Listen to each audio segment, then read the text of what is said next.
mengikuti berittiba manhaj metode para salaf. Sebelumnya kita jelaskan bahwa manhaj itu metode, cara beragama kita. Kita sebagai seorang muslim kudu ngerti bagaimana metode cara beragama kita. Tidak asal-asalan beragama. Baik itu metode dalam belajar, baik itu metode ketika kita mengamalkan, ketika kita beribadah, baik itu metode ketika kita sholat, ketika berakidah terlebih lagi, karena itu masalah usul, juga ketika kita dalam bermuamalah, tentunya patokannya adalah para salafus soleh. Itulah metode manhaj salaf.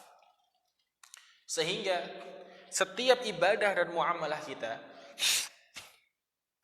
setiap akidah kita, dan setiap gerak-gerik kita, alangkah indahnya ketika itu kita cocokkan dengan metodenya para sahabat Nabi radhiyallahu anhum ajmain. Sehingga ikhwani fiddin rahimani wa rahimakumullah, ketika hal ini kita sudah jelas cara beragama kita, maka hukum mengikutinya adalah wajib, sebagaimana yang telah diperjelas oleh Allah Subhanahu wa taala dalam firman-Nya, "Wa may yushaqiqir rasul min ba'di ma tabayyana lahul huda wa yattabi' ghayra sabil mu'minin nuwallihi ma tawalla wa nuslihi jahannam wa sa'at masira." Dijelas peringatan dari Allah Subhanahu wa taala bagi mereka orang-orang yang melenceng dari jalurnya para sahabat Nabi radhiyallahu anhum ajma'in. Sekarang kita kepada dalil-dalil dari para salaf. Bagaimana nasihat mereka untuk kaum muslimin itu mengikuti manhajnya para sahabat Nabi radhiyallahu anhum ajma'in. Berkata sahabat mulia Abdullah bin Mas'ud radhiyallahu anhu, dia mengatakan, "Ittabi'u wa la tabtadi'u." Ikutilah kalian, ikuti manhaj Nabi sallallahu alaihi wasallam, jangan mengada-ngada. Jangan berinovasi dalam agama. Jangan mengada-ngada dalam urusan akidah. Baik itu ibadah, yang itu ada nilai ibadahnya. Faqad kufitum, sungguh itu cukup bagi kalian. Cukup kita mengikuti Nabi Muhammad SAW sudah mengajarkan kepada para sahabat Nabi dan para sahabat Nabi radhiyallahu anhum ajma'in, faham apa yang diajarkan oleh Rasulullah SAW, kemudian diajarkan kepada generasi berikutnya. Cukup kita mengikutinya. Jangan mengada-ngada dengan akal kita. Tumbuhnya atau munculnya kebid'ahan itu karena yang pertama mengedepankan akal daripada mengikuti nas Alkitab dan Sunnah Nabi SAW. Yang kedua, karena adanya syubhat, perkara yang rancu bagi dirinya, sehingga memunculkan sesuatu yang aneh-aneh. Tidak ada pijakan yang pasti. Tentunya seorang yang pijakannya pasti dari Al-Quran dan hadis Nabi sallallahu alaihi wasallam juga sesuai dengan pemahamannya para sahabat Nabi radhiyallahu anhum ajma'in, maka pijakannya pasti, baik itu dalam perkara akidah, dalam perkara manhaj, dalam perkara ibadah. Ya.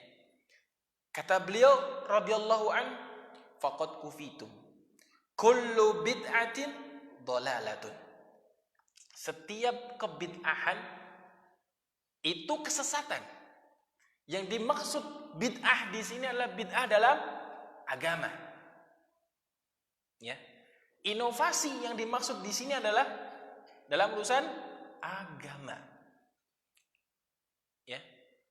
Dalam urusan yang mana itu ibadah, tapi ketika ada orang yang menganggap itu sesuatu yang di luar ibadah, dianggap-anggap sebagai ibadah, itulah kebid'ahan. Ya, sesuatu yang baru. Maksudnya apa di sini? Ya kita jangan jangan kayaknya itu nggak senang dengan dengar kata bid'ah, Karena kata bid'ah ini oleh Nabi sallallahu alaihi wasallam juga lontarkan. Maksudnya ini Nabi Muhammad sallallahu alaihi wasallam mewanti-wanti ini untuk kita jauhi. Agar apa? Agar tidak sia-sia usaha kita. Ibadah kita, akidah keyakinan kita. Apalah kalau kita usahakan semua itu ternyata di sisi Allah Ta'ala tidak diterima. Itu perbuatan yang sia-sia. Maka di sini adalah kullu bid'atin dhalalatun. Riwayat ini disebut oleh Al-Waqi' bin Jarrah dalam kitab Az-Zuhd halaman 315. Juga dalam kitab Az-Zuhd karya Imam Ahmad bin Hanbal rahimahullahu taala dan yang lainnya. Wa anhu, juga dari sahabat radhiyallahu an Abdullah bin Mas'ud mengatakan, innallaha nadhara fi qulubil ibad. Allah melihat hati-hati para hamba. Fawajada qalba Muhammadin sallallahu alaihi wasallam khaira qulubil ibad. Maka Allah mendapati hatinya Muhammad sallallahu alaihi wasallam itu sebaik-baik hatinya para hamba. Fastafahu li nafsihi, maka Allah memilih Nabi Muhammad sallallahu alaihi wasallam untuk dijadikan sebagai utusan. Fattaba'ahu birisalatihi, maka disuruh ngikutin dengan apa? Dengan risalahnya, diutusnya Nabi Muhammad sallallahu alaihi wasallam sebagai utusan.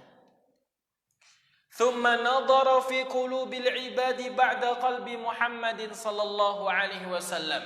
Lantas Allah melihat hati-hati manusia yang terbaik setelah Nabi Muhammad sallallahu alaihi wasallam. Fawajada quluba ashabihi khaira qulubil ibad.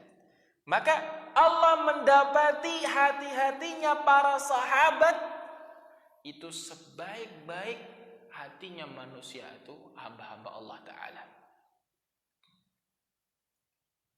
Coba bayangkan, hati yang terbaik, hati Rasulullah Sallallahu Alaihi Wasallam. Allah memilih sendiri sebagai seorang utusan. Kemudian Allah Ta'ala juga memilih para sahabatnya, dan mereka memiliki hati yang terbaik setelah Rasulullah Sallallahu Alaihi Wasallam. Ya, untuk apa? Sebagai munasiri, sebagai pembela Rasulullah Sallallahu Alaihi Wasallam, dan yang nanti menjadi estafet dakwah Nabi Muhammad Sallallahu Alaihi Wasallam. Lantas kita yang datang di akhir-akhir zaman, apakah layak bagi kita mengikuti metode petunjuk agama, mengambil dari selain mereka? Kalau secara akal sehat ya, maka nggak layak bagi kita untuk mengikuti selain mereka. Faja'alahum muzara nabiyhi yuqatiluna ala dini. Maka Allah Ta'ala menjadikan mereka para sahabat uzara, para menteri-menterinya, para pembela-pembelanya, pembela Nabi Muhammad SAW. Mereka berperang di atas agamanya, membela agama Allah Ta'ala. Fama ra'ahul muslimuna hasanan fa'indallahi hasan. Maka apapun yang dilihat oleh muslimun, ini yang mengatakan siapa? Abdullah ibn Mas'ud radhiyallahu anhu. Apa yang dipandang oleh kaum muslimin, para sahabat Nabi radhiyallahu anhum ajma'in, itu baik, fa'indallahi hasan.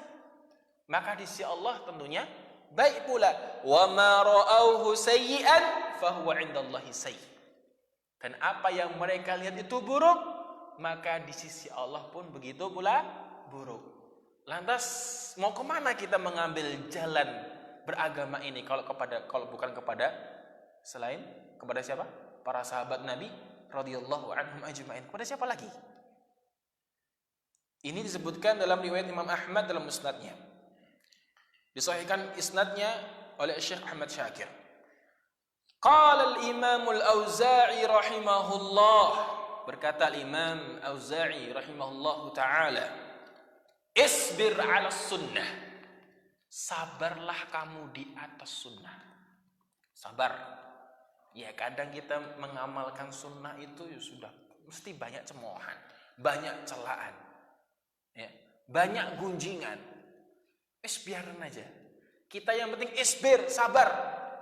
Urip ning donya itu, urip di dunia kudu sabar.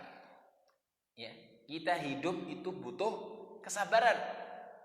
Apalagi memegang sunnah, memegang ajaran Nabi sallallahu alaihi wasallam, butuh kesabaran. Terkadang di mata tengah masyarakat berbeda. Ya, intinya kita punya komitmen di atas sunnah. Sekalipun dalam bermuamalah tetap kita bermuamalah baik dengan mereka. Isbir 'ala sunnah, waqif haitsu waqafal qaum, dan diam berdirilah bagaimana kaum itu, para sahabat Nabi, mereka berdiri atau mereka diam. Wa qul bima qalu, katakan apa yang sesuai apa yang mereka katakan. Wa kuffa amma kuffu anhu, dan tahan dari apa yang mereka bertahan darinya. Jangan sampai kita mendahului mereka dalam urusan agama tentunya. Wasluk sabila salafika salih, titi, jalani, tapaki itu jalannya para pendahulumu yang saleh, yaitu para sahabat Nabi. Dan pemimpinnya siapa? Nabi Muhammad sallallahu alaihi wasallam. Fa innahu yas'aka wa ma wasi'ahum, maka sesungguhnya itu akan memberikanmu keluasan selama mereka memberikan keluasan kepadamu. Wa qala aidan, berkata Imam Auza'i rahimahullah, alaika bi athari man salaf. Alaika disebutkan di sini, alaika berarti wajib. Wajib atasmu untuk memegang erat athar, ya, warisan para salaf terdahulu. Wa in rafadhakan nas, sekalipun manusia menolakmu, sekalipun manusia memusuhimu, kita enggak peduli. Yang penting itu ajarannya para salaf kita ikuti. Sekalipun kebanyakan manusia menolakmu, kita harus teguh di atasnya. Wa iyyaka wa ara'ar rijal, hati-hati kamu dengan pendapat-pendapat para manusia. Wa in zakhrafuhu laka bil qaul, sekalipun mereka itu menghiasi dengan ucapan, oh ini bagus, ternyata bid'ah. Oh ini bagus, ternyata menyimpang. Oh ini bagus, ini begini-begini, sampai kadang tuh orang tergerak kan. Innal bayan la sihra, inna minal bayan la sihra. Sungguh penjelasan itu bisa menyihir orang. Sekalipun dijelaskan segini, tapi itu pendapat-pendapat manusia yang milisi sunnah, maka kita tolak mereka. Maka kewajiban kita adalah bagaimana berpegang teguh di atas sunnah. Itu yang berat. Fa innal amra yanjali wa anta minhu ala siratim mustaqim. Sungguh itu perkaranya sudah jelas. Kalau kita mau berpegang teguh, mau kita pelajari, mau kita pahami, perkara itu jelas. Ya. Dan engkau di atas jalannya mereka, itu di atas jalan siratul mustaqim. Disebutkan dalam riwayat Imam Al-Baihaqi dalam madkhalnya halaman 323 dan Al-Khatib Al-Baghdadi fi Syarh bi Ashabil Hadits jilid yang ke-6. Baik. Juga perkataan Al-Imam Abdullah bin Mubarak rahimahullahu taala. Beliau mengatakan, liyakunil ladzi ta'tamid alaih wal athar. Yang mestinya kamu jadikan sandaran itu adalah athar. Ya, athar, pemberian atau warisannya para sahabat, para salaf terdahulu. Wa khudh minar ra'i ma yufassiru lakal hadits. Ambillah sebagian dari akal, pendapat, ya, yang itu bisa menjelaskan hadis. Tapi sebagian saja yang menjelaskan, bukan yang menyelewengkan. Ada kadang ra'i itu menyelewengkan atau menyimpangkan, menyesatkan dari makna yang dimaksud dari hadis Nabi sallallahu alaihi wasallam. Tapi ada sebagian yang diambil dari para salaf itu menjelaskan apa yang dimaksud oleh athar. Apa yang dimaksud oleh sabda Nabi sallallahu alaihi wasallam. Wa qala Syekhul Islam Ibnu Taimiyah rahimahullahu taala, berkata juga Syekhul Islam Ibnu Taimiyah rahimahullahu taala, beliau mengatakan, la aib, tidak ada aib sama sekali, ala man adhara madhhab salaf, siapapun yang menampakkan mazhab salaf itu enggak ada aibnya.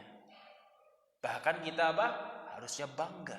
Wantasaba ilaihi wa'tazza ilaihi, atau berintisab kepadanya dan juga bangga dengan mazhab salaf. Yang jelas bukan hanya dibanggakan saja. Yang jelas jangan hanya bangga terus kemudian apa istilahnya itu dia berintisab dengan salaf, akan tetapi tidak menampakkan dari segi ucapannya, dari amal perbuatannya, dari ibadah dia satupun salaf. Maksudnya apa? Dia hanya berbangga, tapi tidak menampakkan zahiriyahnya, ya, tidak menampakkan secara jasadiyahnya dari berpakaiannya. Ya, tentunya di sini ada konsekuensi. Seorang barakallahu fiikum, ya, yang berintisab kepada salaf mestinya dia juga komitmen dengan mazhab salaf. Baik itu secara akidah, baik itu secara ibadah, baik secara akhlak dan yang lainnya. Bal yajibu qabulu dzalika minhu bil ittifaq. Bahkan wajib bagi kita sebagai seorang muslim untuk menerima itu secara sepakat semuanya.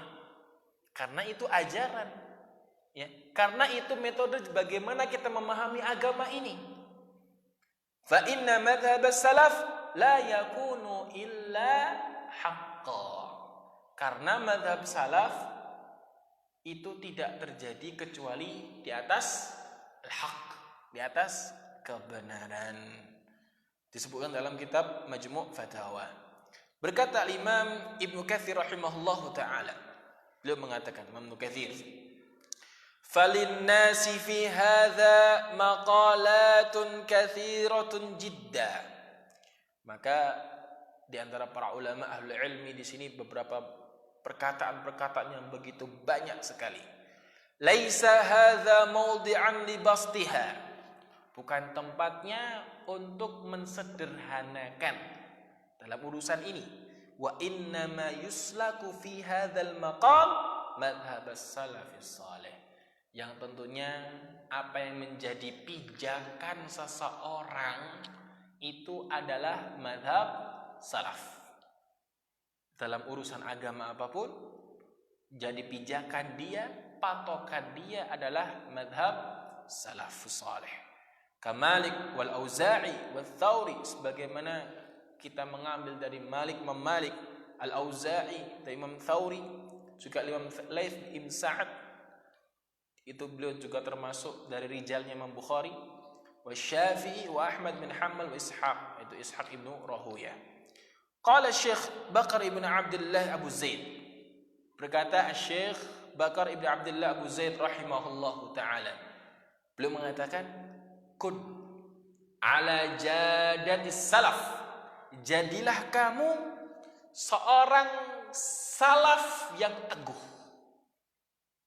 Ya, seorang salaf yang teguh dimanapun kita berada. Kun ala jadatis salafis salih, kun salafiyan al jadah. Jadi orang tuh yang salafi sejati. Maksudnya bukan label doang ya. Bukan label semata, tapi yang benar-benar sejati itu amaliyahnya juga. Ya, kita berusaha.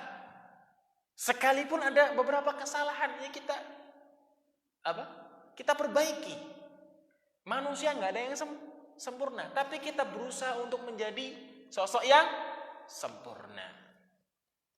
Oleh karena itu, ayyuhal ihibba rahimani wa rahimakumullah, Jadilah kita seorang manhaj salaf, orang yang bermanhaj salaf, yang kokoh, yang teguh, yang tidak bisa diombang-ambingkan dengan besarnya angin.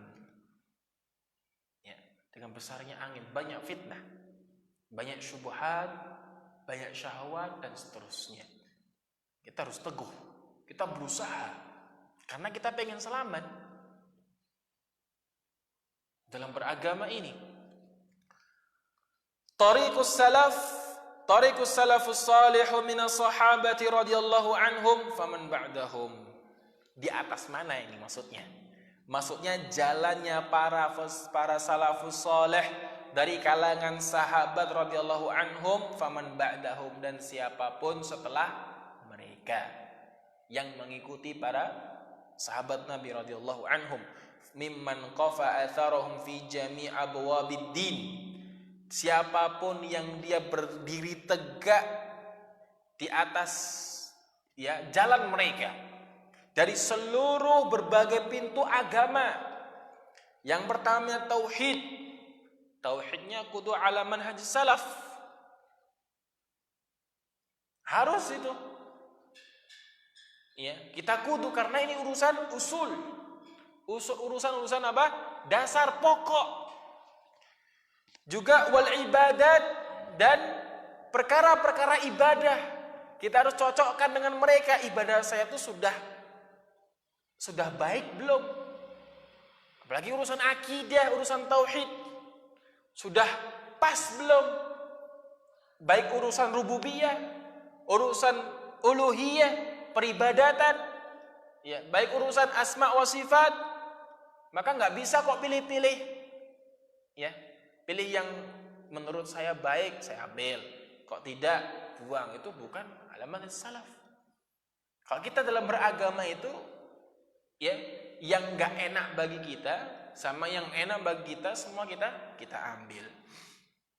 Wal ibadat juga tentunya dalam urusan ibadah, ya, tidak ada kompromi urusan ibadah itu. Tentunya kita kalau dalam urusan ibadah, sebelum kita beribadah, karena hukum asal al-asl fil ibadah haram. Asal dasar, hukum kaidahnya ya, asal dasar ibadah itu asalnya haram. Tawakuf, berhenti dulu. Sampai ada dalil yang mewajibkan atau yang mensunnahkan atau yang memubahkan, ya, di situ. Jangan sampai kita nyelonong asal melangkah ibadah tanpa dasaran ilmu yang pasti. Sehingga apa? Terjerumus ke dalam lubang-lubang kebid'ahan, dalam kesesatan. Ya, maka ini pentingnya kita mempelajari manhaj ini, metode. Semua ilmunya sudah ada. Ya, kitab sunnah, fil hadis. Tapi cara kita mengolahnya itu butuh siapa yang mengajarkan? Para sahabat Nabi radhiyallahu anhum ajmain, para ulama yang sesuai dengan mereka, yang bagaimana mereka berpegang teguh di atas athar mereka. Itu yang kita butuhkan, ya. Wa nahwiha mutamayyizan bil tizami athar Rasulillah sallallahu alaihi wasallam, dan yang selainnya yang mana komitmen beriltizam kepada athar Rasulullah sallallahu alaihi wasallam, kepada apa yang menjadi ini peninggalan Rasulullah sallallahu alaihi wasallam, warisannya Rasulullah sallallahu alaihi wasallam. Apa warisannya? Hadis Nabi, hadis ilmu. Ya. Beliau enggak mewariskan dinar wala dirham wala apa wala ish, tapi beliau mewariskan apa? Al-ilm. Warathul ilma. Faman akhadahu faqad akhadahu bihaudin wafir. Siapa mengambil warisan ilmu itu, dia akan mendapat keberuntungan yang begitu banyak. Ilmu. Ya. Karena dengan ilmu itu kita dijaga oleh Allah Ta'ala. Beda kalau kita mendapatkan banyak harta. Kita mumet mikirin jaga harta kita. Fulus di sana, harta di sini, gimana cara jaganya, nggak bisa tidur dia kan. Beda kalau ilmu. Kita belajar, ilmu itu yang menjaga kita. Ya, ilmu itu yang menjaga kita dimanapun kita berada. wa tarkul jidal wal mira. Nah, di sini ya afwan, wa tawdifis sunan ala nafsika, dan bagaimana meletakkan, mendudukkan sunnah-sunnah atas dirimu. Kita tidak hanya sekedar belajar mempelajarinya, tapi bagaimana kita semaksimal mungkin untuk menerapkan apa yang pernah kita pelajari. Ini yang penting bagi kita. Bagaimana kita bisa menerapkan apa yang pernah kita pelajari untuk diri kita. Yang pertama untuk diri kita pribadi, yang kedua untuk keluarga kita, kemudian untuk orang-orang yang terdekat kita. Itu yang terpenting. Jangan sampai kita terlalu mementingkan orang jauh di sana, tapi keluarga kita tidak terurus. Maksudnya apa? Kita nggak ajarin mereka. Itu tanggung jawab kita. Itu di bawah tanggungan kita. Dosa kita kalau kita nggak ngajarin mereka. Dari bapak kita, dari ibu kita, dari istri kita, dari anak-anak kita, yang menjadikan tanggung jawab kita seorang ayah, yang terpenting apa? Mengajarkan mereka nilai-nilai Islam. Bukan yang jauh dulu, tapi yang dekat. Wa tarkil jidal wal mira, meninggalkan jidal. Apa itu jidal? Debat. Ya, dan mira. Mira itu perdebatan yang bikin orang itu apa? Musuhan. Dia tidak mencari kebenaran, tapi mencari pembenaran. Itu mira. Sampai berantem. Ya, sampai bahkan bunuh-bunuhan gara-gara mira. Yang nggak ada hentinya, debat kusir. Tinggalkan. Wal khawd fi ilmil kalam. Itu wasiat beliau. Jangan, nggak boleh kita terlalu dalam ilmu kalam. Antum yang pertama kali antum diajari pada ilmu kalam apa?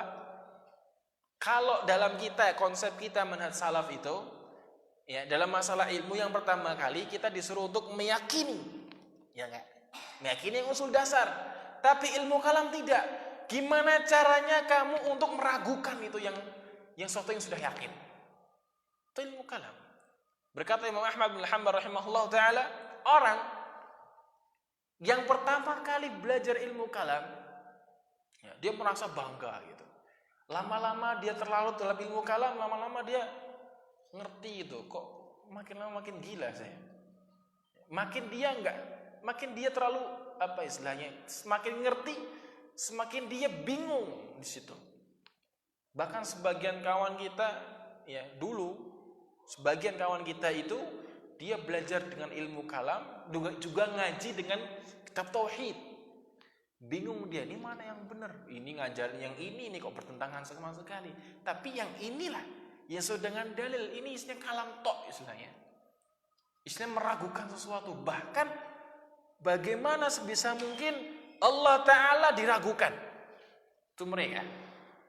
Maka dari itu jangan sampai kita terlalu dalam ilmu kalam. Wa ma yajlubul atham, dan apapun yang menghasilkan dosa-dosa.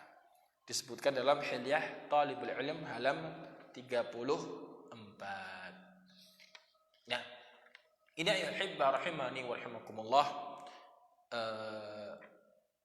hukum ittiba kepada manhaj salaf. Yang mestinya kita sebagai pemula sama-sama ngaji. Nanti insya Allah semakin lama semakin ada tafsilannya, perinciannya, bagaimana dengan qaul sunnah dan seterusnya. Nah, ini kita pentingnya ini metode, ya, metode ajaran bagaimana kita mempelajari agama Allah Subhanahu wa Ta'ala. Tidak asal sembarangan Islam, karena kita hidup di masa-masa banyak kelompok-kelompok Islam.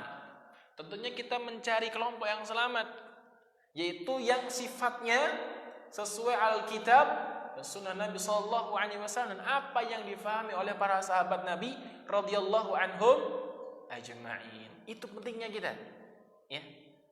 Itu pentingnya kita. Jangan sampai kita mempelajari ilmu kepada orang-orang yang istilahnya hanya apa istilahnya itu, ngalor ngidul, ngomong sana ngomong sini, bahkan membanggakan diri sendiri, kan nggak baik itu ya. Apa yang kita pelajari itu apa yang sesuai dengan Al-Quran was Sunnah.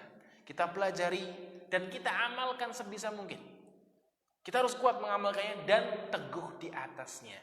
Mau orang bilang apa ya, fadl terserah, mau bilang ini terserah. Mestinya tentunya seorang yang dia di atas mengamalkan, di atas ilmu, tentunya nanti bakal mengalami berbagai macam gangguan. Apa yang disebutkan oleh Syekh Muhammad Ibn Abdul Wahhab yang pertama kali, dalam bab yang pertama kali dalam kitab Al-Usul Ats-Tsalatsah, i'lam rahimakallah annahu yajibu alaina ta'allumu arba'i masail. Al-ula al-ilmu wa huwa ma'rifatullah wa ma'rifatu nabi dinil Islam bil adillah wa ma'rifatu Rasulullah sallallahu alaihi wasallam wa dinil Islam bil adillah. Nah, ini semua mengenal Allah, mengenal agamanya, mengenal nabinya sallallahu alaihi wasallam, dan mengenal agama dengan dalil. Wa ma'rifatu dinil Islam bil adillah, dengan dalil, dengan petunjuk. Kemudian juga mengamalkan yang kedua, kewajiban. Enggak cuma ilmu doang, tapi mengamalkan, kemudian mengajarinya. Kemudian sabar. Sabar di sini. Nah, sabar di sini tentunya apa? Konsekuensinya apa? Mencakup 3 hal ini. Ya, dalam belajar butuh sabar, enggak instan langsung dapat, tentunya butuh waktu yang lama, sebagaimana kaidahnya syairnya Imam Syafi'i rahimahullah taala ya. Orang belajar butuh 6 hal. Di antaranya apa? Watulu zaman, waktu yang lama. Belajar kok bisa seumur hidup. Sebagaimana Imam Ahmad bin Hanbal rahimahullah taala ketika ditanya, ya Imam Ahmad, antum ini sudah dikatakan sebagai seorang mufti alim, ya, sebagai mufti. Nah, tentunya ketika seorang mufti itu nggak perlu pakai bawa buku lagi, tapi beliau tetap bawa buku sama tulisan, sama pena. Beliau menjawab apa? Talabul ilm minal maqbarah ila maqbarah. Menuntut ilmu itu dari kita menulis tinta sampai ke liang lahat. Kita terus belajar. Karena apa? Karena di luar sana banyak sekali ilmu yang belum kita pelajari. Tentunya dengan penuh kesabaran. Dalam mengamalkan pun juga butuh kesabaran. Butuh yang namanya teguh sabar.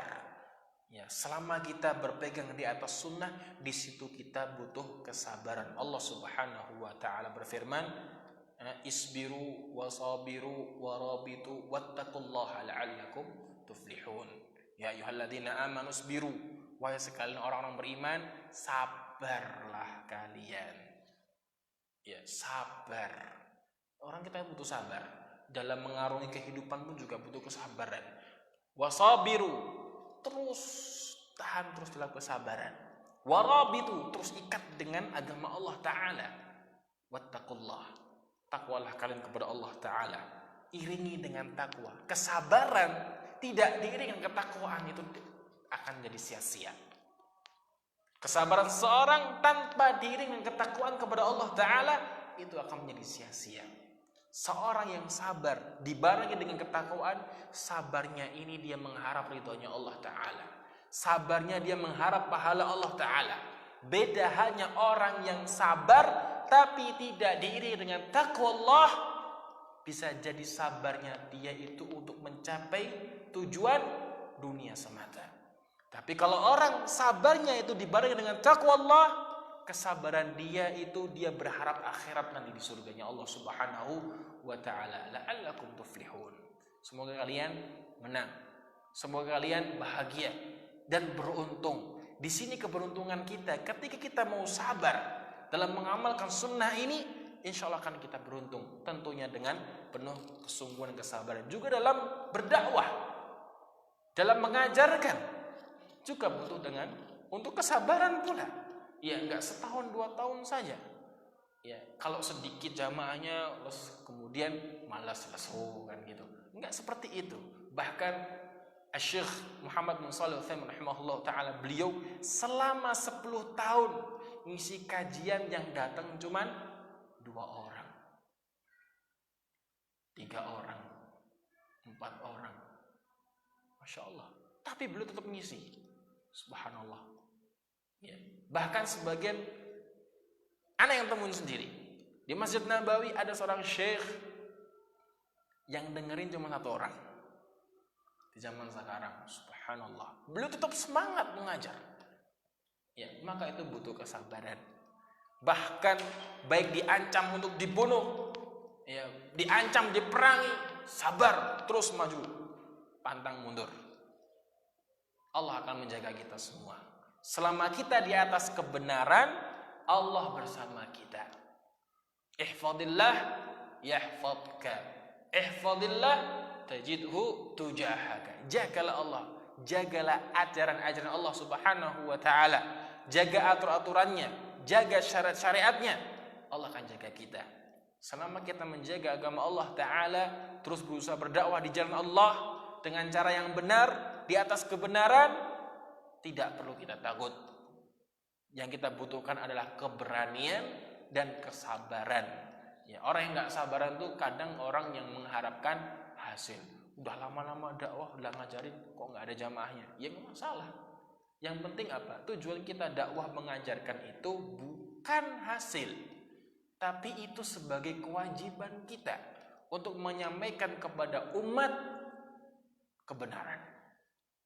Adapun hasil itu kita kembalikan kepada Allah Subhanahu wa taala. Demikian Allah taala alam bisawab. Kurang lebihnya saya mohon maaf yang sebesar-besarnya bila kurang khilafan, mohon dimaafkan. Subhanakallahumma bihamdika asyhadu an la ilaha illa anta astaghfiruka wa atubu ilaik. Wassalamu alaikum warahmatullahi wabarakatuh.